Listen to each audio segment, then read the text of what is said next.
বিলাইতে এসেছে ওই না পতিত পামর হেরি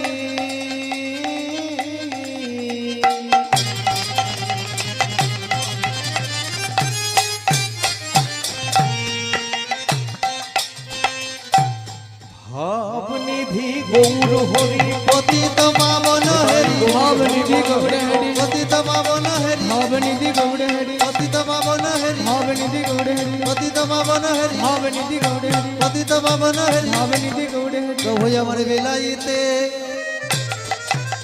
এসেছে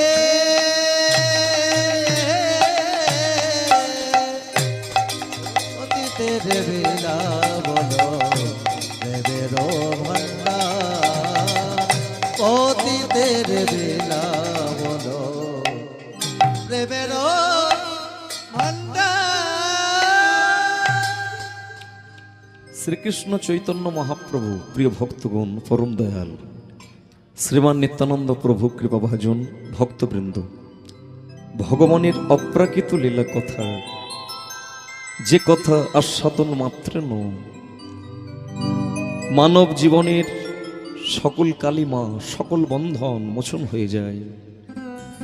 ভুবন মঙ্গল এরকম একটি নামযজ্ঞে আজকে যারা উপস্থিত হয়েছেন ভগবানের অপ্রাকৃত লীলা হরি রসদ গল গোলকের প্রেমধন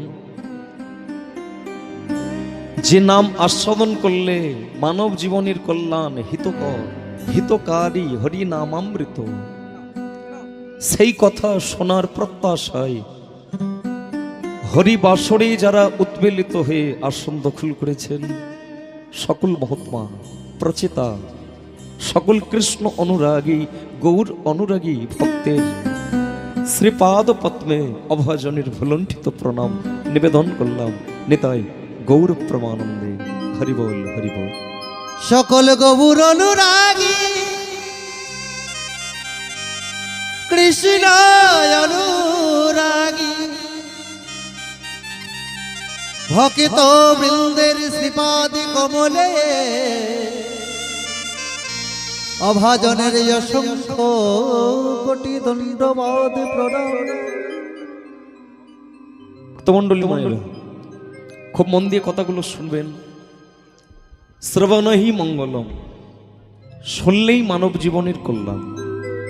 শুনতে হবে। ছোটবেলা থেকে যদি কেউ অভিজ্ঞতা অর্জন করতে চায় তাকে শুনতে হবে।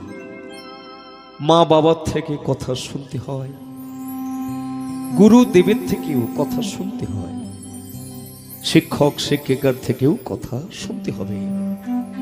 শ্রবণহি মঙ্গলম, যত শুনবেন তত জীবনের অন্ধকার মোচন হবে। জীবনে অনেক কথা শুনেছি, অনেকের থেকে অনেক কথা শুনলাম,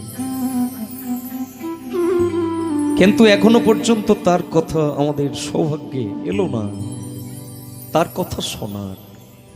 তিনিটাকে এই সংকীর্তনের পিতা চৈতন্য মহাপ্রভু। অনেকের থেকে অনেক কথা শুনলেও আজও তার কথা শোনার মানুষ মিলল না। গতকাল দিনটা চলে গেল গৌর পূর্ণিমা। সালটা মিলিয়ে রাখবেন। যদি কোনোদিন চৈতন্য দেবকে নিয়ে কোনো প্রবন্ধ পড়ে কথাগুলো শুনলে আমার মনে হয় 2-1 লাইন লেখা যাবে। সালটা ছিল 1486 সাল, তারিখটা ছিল 18 ফেব্রুয়ারি। আবির্ভাব জন্ম নিলেন ওই নিমা।